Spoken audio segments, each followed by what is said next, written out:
So yeah, good day. And such a good day that I'm still going to talk about the Marvel shared universe of cartoons from 1966 to 1968. And the topic for today is going to be the introduction of the classic cartoon Spider-Man, one of the most legendary cartoons that has ever cartooned. So let us do the usual thing here where we will recap the episode first. I'll give you some of my super spider thoughts on the whole thing, and then we'll kind of see some behind the scenes stuff and all that other kind of random things after. So, alright, let's go. So we start off in a school in New York City where we meet this really slick young cat named Peter Parker. So cool is this character that he totally blows off a chance at a triple date because he is late to a demonstration on radioactivity. His professor's waiting for him, so he's gotta go. Yeah, man, who needs girls when you can listen to a professor yammer on about stuff? Anywho, so all of the students that are at this radioactive demonstration are all very much not protected whatsoever in this massive laboratory that is demonstrating radioactivity. Not behind a wall, not a lead vest or anything, just right out in the open. I'm sure they'll be fine. Suddenly, some crazy ass spider just swoops down from the ceiling and heads right towards the radioactive blast zone, and bam, gets all radiated and stuff. I guess if you've seen it, that should kind of be a yellow canary kind of warning, to anybody in the room. But meh, the spider obviously got radiation poisoning, fell off its web, and landed on Peter's hand. And in its death throes, just bites Peter. He just feels completely dizzy and kind of nauseous and weird, as would happen in a radiation zone. He's like, man, I'm just gonna go get some fresh air. I'm gonna take off. So he's gone, fair enough. But later, as he's walking around, man, he's like, he realizes he feels supercharged. He feels awesome. It's like, is that how spiders feel all the time? Just ready to go? Because that's pretty cool. But Peter even questions, if the radioactivity in the lab has anything to do with how he's feeling. But, seeing as, he's not getting any hair loss or any massive internal bleeding or even, the urge to projectile vomit, probably not radiation poisoning. So he rules that out and he's like, man, it must be from that spider bite. Maybe that spider got radiated. So as Peter is pondering his predicament to his person, he accidentally bumps into two bikers on the street. And well, naturally, if you touch a biker kind of guy, they just want to fight you right off the bat. They even call him Four Eyes, even though he's not wearing glasses. So I guess they're on the up and up on things. But during this melee, Peter accidentally snaps a steel light pole in half with his fist. The thugs are like, McGird, and take off. Can't really blame them for that, man. Those things are solid. Well, yeah, I guess literally hollow, but structurally solid?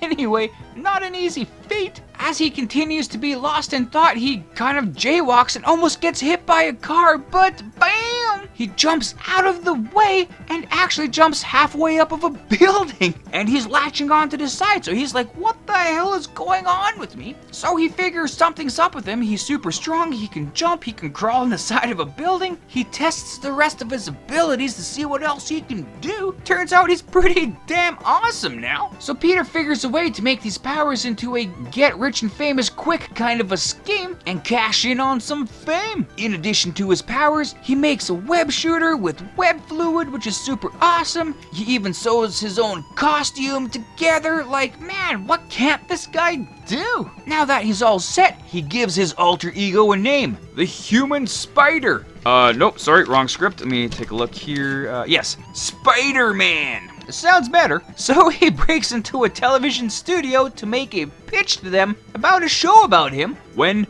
suddenly a thief with a gun already in his hand breaks out of an office and runs for the elevator. The security guards are like, hey kid, why don't you stop that guy with a gun who would, probably shoot you and is really dangerous? But Spider-Man at this point is like, screw that noise, man. I look out for number one. and that's it. This guy is your problem. So the crook gets to the elevator and gets away. Gone, right? So Peter gets an audition and it was a big hit. He goes home to celebrate, but he finds a police car in front of his house and he's like, what the hell's going on? Police officer on the scene, he sees him and he tells him, yeah, sorry man, your Uncle Ben has been shot and killed. It was murder. We have the suspect pinned down at the Acme warehouse at the waterfront. Like, sorry kid. So Peter is obviously all full of rage. He gets in his Spider-Man uniform, flies down to the waterhouse, finds the guy and beats the crap out of him. As he is about to go round 2 on his face, he picks him up and realizes, holy crap, this is the guy that robbed the TV offices that ran right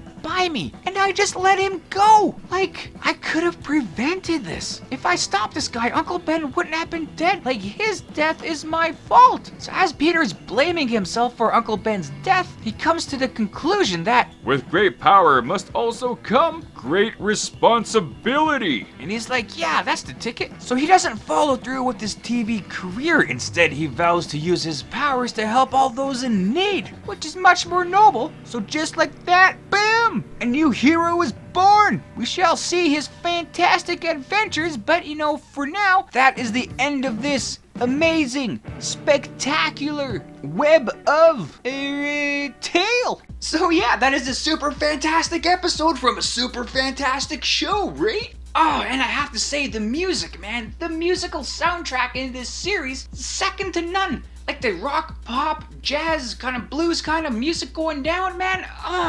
It adds such a rich texture to this show. Like, it's something you really don't ever see kind of anywhere else. Like, such great music. I do have to say that, for the last 5 videos, I have kind of made a mistake. I have said that this Marvel Shared Universe was between 1966 and 1968. This Spider-Man show actually goes until 1970, so let's add a couple years onto that, and now we're more accurate. And speaking of accuracy, I kind of have to question myself of how connected this Spider-Man show is with the other shows from the superhero shows from Marvel, like the Captain America, the Submariner, and all those fun ones. For the Spider-Man show, I could say season 1 kind of is. It's in the same line. It's got all Spider-Man fighting against super-powered villains, much like all the other shows did. This featured episode was episode 1 of season 2, which is kind of a prequel to season 1 in a way, obviously with the introduction of Spider-Man's origin. And for the rest of the season, he didn't really fight any super-powered villains, really. It's all these characters that are homages to Marvel characters, or just brand new made-up characters, right? Like, it's kind of a weird season. So is this Spider-Man a variant of the other superhero shows of this shared universe, or is he actually part of it? I guess we'll figure that out later. Either way, I have no problem in rewatching this series to really kind of look more closely into that, so it's all good. This episode itself was kind of like that Submariner episode I just did last week, wherein a lot of things were really drawn out. Like, you had the episode that was this long, you had this much of it that was story, and this much of it was, just kind of random fillers. Like, the bulk of the episode was actually more so just Spider-Man swinging around town, or him swinging around downtown, or him swinging around the docks. But again, that's my only real complaint about this episode. Like, it's cool to kind of hear the music and watch Spidey swing, but other than that, like, the story itself is, classic and pretty good to revisit again, right? So in this, you can see a little bit of Peter Parker's ego, kind of just skyrocketing, right? Like, he was a non-powered weakling getting pushed around, suddenly becoming this super-powered being to, having unlimited power, I guess technically. He didn't really know his limits really yet, and how that all backfired on him after his ego let that kind of crook get away. So you could say Spider-Man's second motto is, with great ego comes great disaster. A lesson to be learned by all. So those are my quick thoughts on this episode. I don't know if you agree or disagree, or if you have any other thoughts that I may have missed, please let me know down below in the comments there. And if you haven't watched this episode before, man, I definitely suggest you do, because it's such a unique look at Spider-Man, and it's always really cool to see how a superhero was perceived in different decades. And in the 60s, man, the stuff was swinging. So yeah, let's see what else we can find out behind the scenes and other things all about the Spider-Man. Okay, yeah, so Spider-Man's origin, right? So, Spider-Man made his worldwide debut in Amazing Fantasy number 15 from 1962. And yeah, the origin story in that and to this featured episode is basically the same, right? Like, just really quick, there's Peter Parker with the potential of a date, him going to a demonstration on radioactivity, getting bitten by that radioactive spider, finding his powers, making his uniform, having an audition, letting that crook in the studio get away, cop telling Peter that Uncle Ben was killed, and that the killer's hiding out at the Acme warehouse on the waterfront, and Spider-Man going to get him at the end and realizing, what happened. Like, that's all there in that comic book. There are some things in that issue that did not happen in the cartoon, such as Peter having that makeshift uniform before he got his regular one, Peter starting off in a wrestling match to start his fame, that wrestling promoter got him hooked up with a TV executive and had his own show, and we got to see a lot more of Uncle Ben and Aunt May, which is really cool to see. Right, so pretty close, pretty similar, not quite a carbon copy, but pretty darn close, right? But for some reason in 1968 there was kind of a soft reboot with Spider-Man's origin in the Spectacular Spider-Man comic magazine #1, and it's from that issue that this episode is a carbon copy of. Well, 95% anyway. And it really makes no sense that we're retelling his stories just 6 years later. I guess that's what Sony Pictures did with the first 2 Spider-Man franchises, so yeah, I guess I can get behind that. Okay, but yeah, same things like the radioactivity, the spider bite, blah blah blah, that's all there. Peter Parker going outside to get some fresh air, bumping into those jerks on the street, breaking that light post, not having the wrestling aspect, but just going straight to a TV audition, the crook getting away, Uncle Ben dying, Spider-Man finding the crook and all that. Like, that is exactly this comic book issue. Like, word for word even. It's kind of ridiculous because those jerks on the street that want to beat Peter Parker up called him Four Eyes. In the comic, he was wearing glasses, so it makes sense that you'd call him Four Eyes, but in the episode, Peter Parker was not wearing glasses, so why would you call him Four Eyes? I guess the episode writers didn't want to deviate from the comic book in any fashion. So after that previous Submariner original kind of intro episode, it was kind of neat to see a different retelling of his past, we are instantly back to completely copying a comic book issue.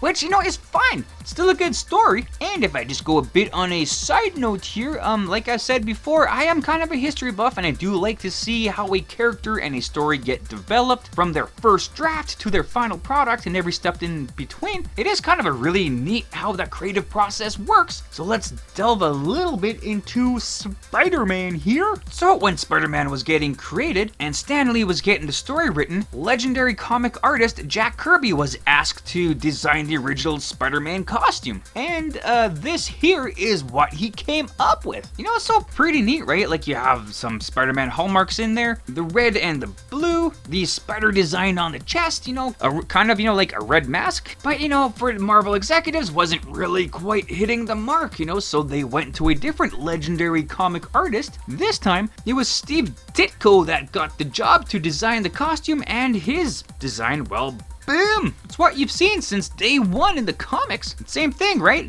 Blue and red, spider logo on chest, the red mask, and all that stuff, pretty cool, but a little bit more legendary, I guess.